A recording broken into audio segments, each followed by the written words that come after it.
I'm remybarz. I'm on the floor with a mug, and today we're going to talk about Dante Alighieri and the history behind his Divine Comedy.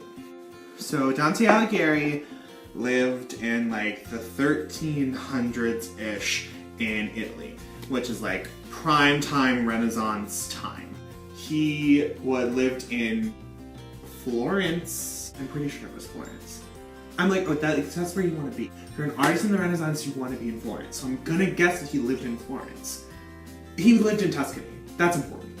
So he lived in maybe Florence and was a poet. And he was like, I'm fucking good at poetry. Like, I'm just gonna sit inside all day and write these poems. But then one day he decided to go outside, and it was like, oh no, I got involved in political intrigue. He did. He got involved in politics. Yeah, he walked outside his house and suddenly he was involved in politics. So like, he did the political thing and made some really powerful political enemies. And they were like, Dante, like, you shouldn't have walked outside your house. You should have just stayed inside, because now you're never gonna get to go back to your house because we're exiling you to a different part of it. And Dante was like, oh, that's it. He just gasped and then he left. I wasn't there. So he's exiled, he goes to a different part of Italy. I'm pretty sure he goes to like the Sicilian part of Italy. I'm not a mathematician. And so while he's there, he's like, well, I'm a poet, I gotta write some poetry. And so he has this idea. He's like, you know what people haven't written poems about in a long time? Like, the idea about the afterlife. Because the Renaissance was all about, here's the thing, the Renaissance was all about looking at Christianity, Catholicism, whatnot, that had like basically caused the Dark Age, bringing it to new light, analyzing it, looking at like the thematic structure behind it, which is like really cool. There's lots of things to analyze. So he's like, I'm gonna write a poem, a long poem, super long poem, 100 stanzas, 100 stanza poem about like hell, the inferno, purgatory, purgatorio, and heaven, paradisium. You're not helpful. And so he's writing this poem about like what you're gonna experience in the afterlife with like, here's what hell's like. It's circular, it goes down like this. And while he's writing the inferno about hell, he's like, I could kill like a lot of birds with this one poem stone. I could put all those people, the political enemies of the people that kicked me out of Italy. No, he didn't kick him out of Italy. All the people that kicked me out of maybe Florence, put them in hell. And see, like, these people are so bad that they're like already in hell, even though they're still alive. Like, they're in hell. And then the people in power are gonna be like, Dante, you're like so fun. Like, you're a shade queen. Like, yes, read them, bitch. Like, come back to maybe Florence, definitely Tuscany, and like, come like be a poet here again. But here's the thing. Dante took a really fucking long time to write the Divine Comedy. He was such a perfectionist that it took him 20 years to complete the entire thing. He writes the whole 3-part shebang, 1 stanza introduction, 33 stanzas per, yeah. He spreads it around because that's what you do with things. Sorry about the change in angles, my camera died. The Inferno gets to maybe Florence, and the powers in maybe Florence have changed.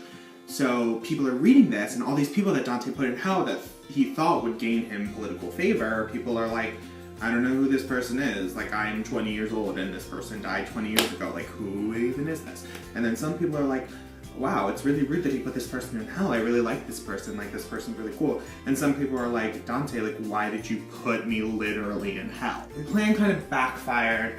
He didn't get invited back to maybe Florence. He didn't go back ever, actually. He spent the rest of his life in exile, which wasn't super bad because he was, like, in Italy, like, during the Renaissance. You can be a poet anywhere in Italy during the Renaissance. But this whole, like, putting people in his Divine Comedy thing had another, like, a sweeter kind of cute, like, windshield wiper thing going on. Dante Alighieri, the love of his life, her name was Beatrice, or like Beatrice if you're not like fucking annoyed. They met when they were both very, very young Dante was in love with her, Beatrice was in love with him, grew up, and then they were like, let's marry other people and not marry each other. But like Dante was like, yeah, this is really cool to be married to someone else, but I'm forever and eternally in love with you. Beatrice, she dies. She dies very young. So sad. Dante is really sad about it that he writes one of his most famous poems, La Vida Nuova, which means the new life.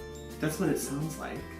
I speak Spanish. I don't speak Italian. His wife is like, wow, maybe you could write this for me when I die. And Dante's like, you're gonna outlive me, you wicked bitch. He didn't say that. He didn't say that. He didn't say that. He's writing his Divine Comedy, and like, he puts himself in the Divine Comedy because of course he fucking does. And then he puts this guy Virgil, who was a Roman poet who wrote about another journey through the afterlife, in there. He says, you're gonna be my guide, Virgil. You, specifically. Here's the thing. Virgil was a Roman, like an ancient Roman, before the time of Christianity in Rome. The first circle of hell, according to Dante, is limbo. And who's in limbo? That's a great question that I can answer for you right now. The Jewish patriarchs and the righteous pagans, aka anyone who was a good person and doesn't deserve to go to like hell, real hell, but was not baptized, because in Catholic faith, if you're not baptized, you can't go to heaven. It's not possible. So Virgil, because he was unbaptized, lives in limbo. And he takes a vacation to like go lead Dante through the after. Virgil, because he's not baptized, can't go to heaven. So he leads Dante through the Inferno and the Purgatorio, but when it gets time to go to heaven, Virgil's like, I gotta go because I can't like fucking do that. So Dante writes, in a pageant of angels, a beautiful experience of light and sound comes down who, you guessed it, Beatrice. This woman was so beautiful, kind, wonderful, smart, amazing, like show-stopping, never before seen, like eat it, shit it out, like throw up on it. Like she was just like, she was the ticket. She was so amazing that like she went right to heaven. She didn't have to do the whole purgatory thing. Like she's in heaven, which is so sweet. Like you're like kind of lover but never really lover guy like is so like obsessed with you and sad about your death that he writes a story where you are just so holy and amazing that you went right to heaven. You gonna write me a poem like that? No? And she guided him through levels of heaven. He like met God in the Holy Trinity or whatever. It was super like dope. And my feet are falling asleep. The Divine Comedy didn't like do what he set it out to do. It didn't get him invited back to maybe Florence. But what it did do was something very, very interesting. Okay, back in the Renaissance, Italy was not like the cute boot it is today. It was a lot of different city-states, Tuscany being one of them. So they had like different dialects of Italian depending on where you were in the city-state configuration. Because Dante's Divine Comedy was so like well-known and well-read, Tuscan Italian became the dialect of all of Italy. He literally was like, I'm gonna write a shady book about people in hell and then also like low-key like brag about this woman I was in love with. And like, whoops, I unified Italy. This was me sitting on the floor with a monk. That was about Dante. Next time I'll talk about somebody else on the floor with a monk.